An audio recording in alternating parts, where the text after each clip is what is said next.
jalan-jalan ke negara Thailand, tidak lupa membeli maple juice. Kami dari SMA IT Plus Basma Brilian, sekolahnya para juara, smart and religious.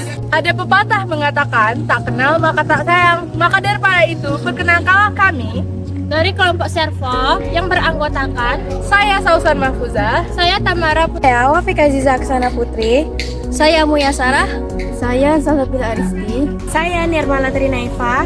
saya Adinda Nur Ramadhani, Saya Kanisa Sarah.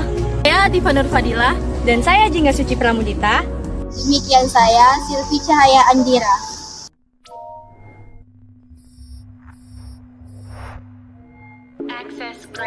perkembangan teknologi yang semakin pesat merambat ke setiap aspek kehidupan membuat masyarakat harus melek akan teknologi. Dengan teknologi, kebutuhan kehidupan manusia pun seakan terpenuhi. Akan tetapi, manusia tidak akan pernah merasa puas terhadap pencapaian untuk memenuhi kebutuhannya. Oleh karena itu, teknologi akan terus-menerus dikembangkan seiring dengan perkembangan ilmu pengetahuan. Salah satu teknologi yang berkembang saat ini adalah bidang robotika dengan menggunakan microcontroller sebagai komponen utamanya. Indonesia merupakan negara keempat di dunia setelah China, India, dan Amerika Serikat, dengan jumlah penduduk mencapai lebih dari 200 juta jiwa. Peningkatan jumlah penduduk dan laju perekonomian serta pembangunan selain mempunyai dampak positif, juga memiliki dampak negatif. Salah satunya permasalahan terkait lingkungan, terutama dalam pengelolaan sampah. Pengelolaan sampah merupakan salah satu masalah terbesar yang ada di Indonesia. Dalam Undang-Undang Nomor 18 Tahun 2008 disebutkan definisi sampah yaitu sisa-sisa dari hasil kegiatan manusia. Berdasarkan sifatnya, sampah dibagi menjadi dua jenis, yakni sampah organik dan anorganik.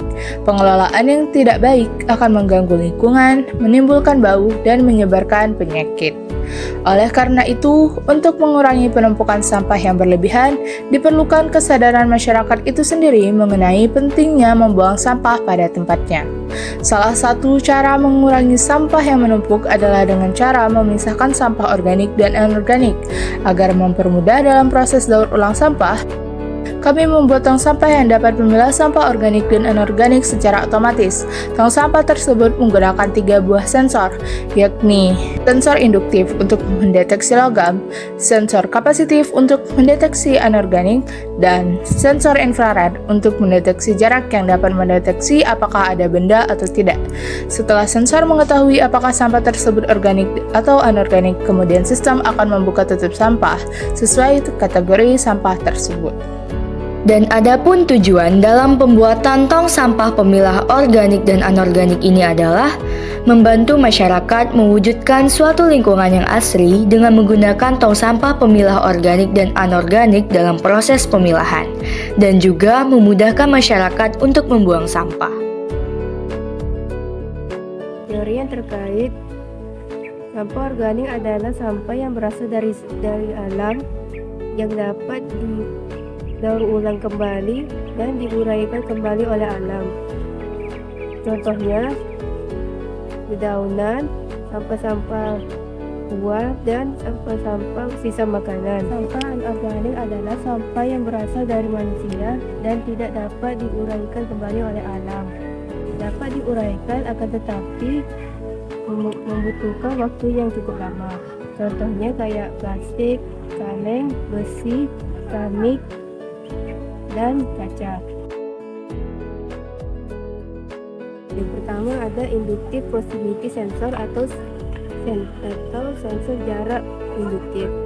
Sensor ini berfungsi untuk mendeteksi keberadaan logam, baik logam itu ferrous maupun non-ferrous, dan juga dapat digunakan untuk mendeteksi keberadaan ada atau tidak adanya keberadaan objek logam.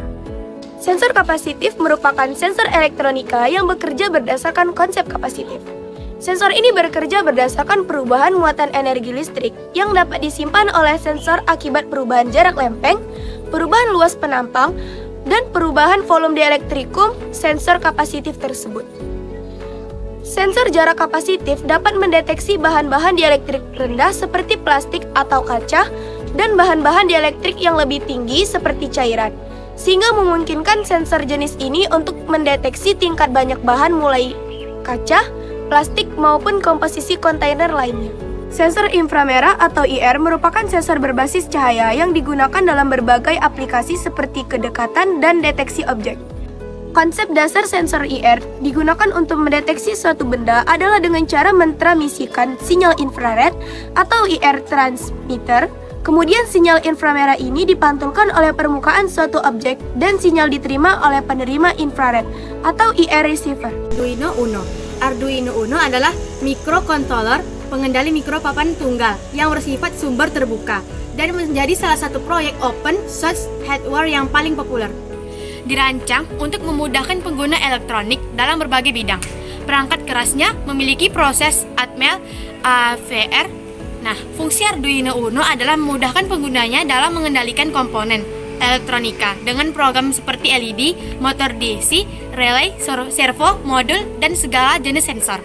Dan selanjutnya ada Arduino IDE. Nah, Arduino IDE merupakan software yang berfungsi untuk memasukkan program-program berisi perintah yang diunggah ke microcontroller. Dalam pengaplikasiannya, penulisan ke program dilakukan untuk memberikan instruksi-instruksi menggunakan bahasa pemrograman C. Dalam pembuatan tong sampah organik dan non-organik, kita memerlukan suatu proses kinerja yang dapat berjalannya suatu program tersebut. Berikut merupakan flowchart yang menggambarkan suatu proses kinerja dari pembuatan tong sampah pemilah organik dan non-organik.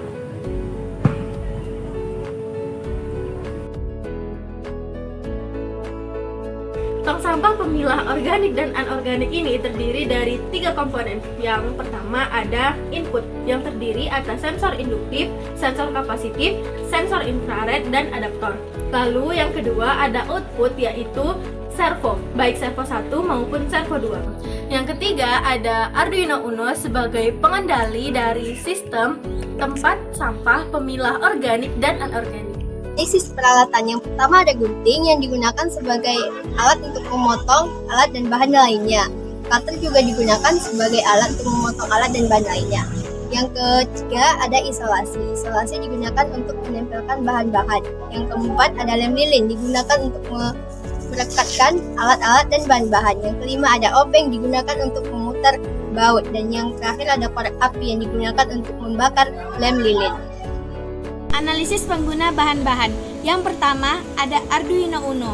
Arduino Uno berfungsi sebagai pengendali micro single board yang bersifat open source. Dan yang kedua ada 2 buah motor servo yang berfungsi untuk mendorong dan memutar objek dengan presisi tinggi. 3 ada kabel yang berfungsi sebagai transmisi yang menghantarkan arus listrik, data, dan signal. Dan yang terakhir ada PC187 yang berfungsi untuk menghubungkan sensor dan Arduino. 3 buah sensor, yaitu sensor jarak induktif yang berfungsi untuk mendeteksi jarak sampah. Yang kedua yaitu sensor jarak kapasitif yang berfungsi untuk mendeteksi jenis sampah. Yang ketiga sensor infrared yang berfungsi sebagai netral atau keduanya. Setelah itu yaitu adaptor. Adaptor digunakan untuk menyambungkan data ke komponen listrik. Selanjutnya papan kerja atau disebut breadboard. Fungsinya untuk menyambungkan rangkaian elektronik sederhana tanpa harus menyolder dari atas sampai bawah. Suatu alat dan sistem dapat dikatakan bekerja dengan baik apabila dilengkapi oleh pengujian yang sesuai dengan sistem kinerja dari alat tersebut. Pengujiannya itu baik masing-masing subsistem maupun secara keseluruhan. Tujuan dari pengujian alat-alat ini adalah untuk melihat sejauh mana alat yang telah kita buat. Apakah alat-alat itu bekerja dengan baik atau malah tidak. Dari pengujian tersebut ini juga akan dihasilkan hasil dan perbandingan yang sesuai dengan rancangan yang telah kita buat sebelumnya. Adanya pengujian sensor dilakukan untuk mengetahui apakah sensor tersebut dapat bekerja dengan baik. Pengujian dilakukan dengan meletakkan sampah di bawah sensor dan membiarkan sensor tersebut mendeteksinya. Pengujian ini dilakukan untuk mengetahui apakah sensor tersebut dapat digunakan dengan baik atau malah sebaliknya. Berikut merupakan data hasil percobaan atau data hasil pengujian. Dari data hasil pengujian ini, data awal yang digunakan adalah data awal induktif sama dengan 1, data awal kapasitif sama dengan 0, data awal infrared sama dengan 0. Dari data pengujian ini telah membuktikan bahwa proses pemilahan sampah organik dan anorganik telah berhasil berjalan sesuai dengan algoritma yang telah dirancang. Ketika sensor mendeteksi jenis sampah organik, maka data output yang keluar adalah induktif 1, kapasitif 1, IR1.